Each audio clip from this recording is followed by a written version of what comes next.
Oi pessoal, bem-vindos então à nossa aula de dogma central da biologia molecular, transformando informação em vida. Então, para que serve a aula de hoje?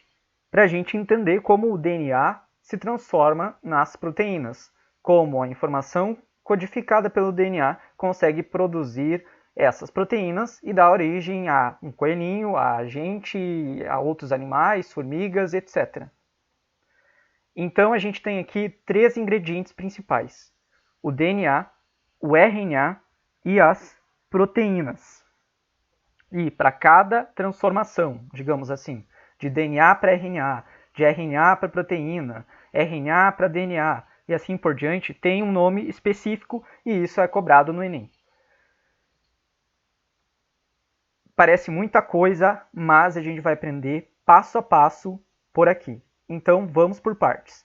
Primeiro, a gente tem o DNA, mas uma pergunta antes um pouco filosófica. O que é o DNA? Na verdade, por que o DNA existe? Então, ele é uma molécula que é bastante estável, os organismos, a natureza gostou muito do DNA porque ele é essa molécula estável. E ela é capaz, então, por ser estável, ela armazena informação. Então, toda a informação que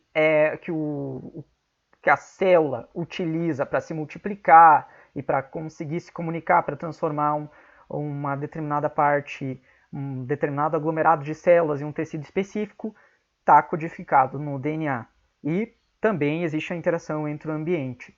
Mas o DNA é tão bom que já tem gente querendo armazenar dados nessa molécula.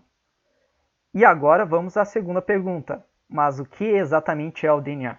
Então, o DNA ele é uma molécula, parecida, como a gente vê aqui, ela é uma dupla hélice, e a gente tem essa parte de fora, que são os fosfatos, como a gente vê aqui em duas dimensões. Aqui a gente está vendo em 3D, aqui em 2D. Então, essa parte de fora é o fosfato. Então, é representado por essas barras laranjas nessa figura. Então, o DNA também tem as bases nitrogenadas, que são 4: adenina, timina, guanina e citosina. Adenina e timina pareiam entre si por meio de pontes de hidrogênio, como a gente está vendo aqui. São duas no caso delas. Já para citosina e guanina, tem 3. Então, essa informação é bem importante de gravar.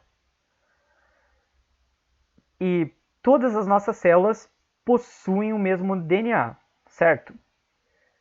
Quase lá. Existem algumas células, por exemplo, obviamente, os espermatozoides, os óvulos, têm uma composição genética diferente. As células do sistema imunológico, algumas também têm uma composição diferente por causa da recombinação. E para o restante das células, em princípio, a mesma coisa. Mas como essa variabilidade é gerada? Como, por exemplo, a célula de uma glândula tem o mesmo DNA que uma célula nervosa. Mas como elas são tão diferentes entre si se elas têm o mesmo DNA? É isso que a gente vai conseguir explorar na aula de hoje e que o Enem gosta bastante de cobrar. E por que todo ano a gente tem que tomar uma nova vacina contra a gripe? Um dos motivos é a tal de transcriptase reversa dos vírus. Então, voltando lá no esquema do início, a gente tem o RNA dos vírus, no caso, normalmente os vírus da gripe têm RNA, eles são vírus de RNA. E para eles poderem infectar as nossas células, eles usam a tal de transcriptase reversa, que é uma enzima que transforma RNA em DNA. Na verdade, ela usa o RNA como um molde de informação para produzir uma nova molécula de DNA. Então, aqui a gente tem a transcrição reversa, que mais tarde a gente vai ver que é o contrário da transcrição. A transcrição usa o DNA como molde para produzir RNA, enquanto que a transcrição reversa usa o RNA como molde para produzir DNA. E essa enzima transcriptase reversa ela comete bastante erros. Então, por isso que os vírus mudam bastante ao longo do tempo e toda vez a gente tem que encontrar uma vacina nova, porque sempre está ocorrendo uma nova variante de um vírus. Então, é exatamente aqui que fica essa transcriptase reversa. Então, voltando à estrutura do DNA, a gente tem citosina, guanina, adenina e timina como bases nitrogenadas.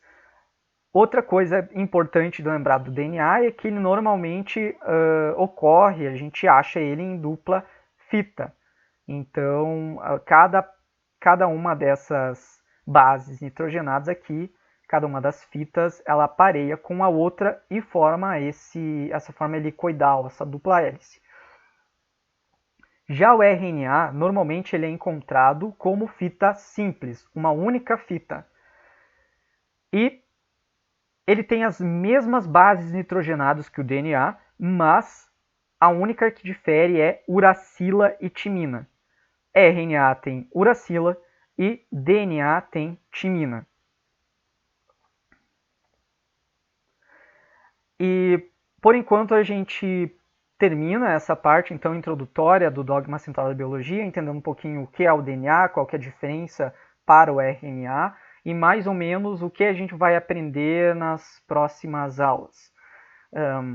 No próximo vídeo, então, eu vou contar um pouquinho uma história para tentar juntar todos esses processos em uma coisa só. Até lá, então.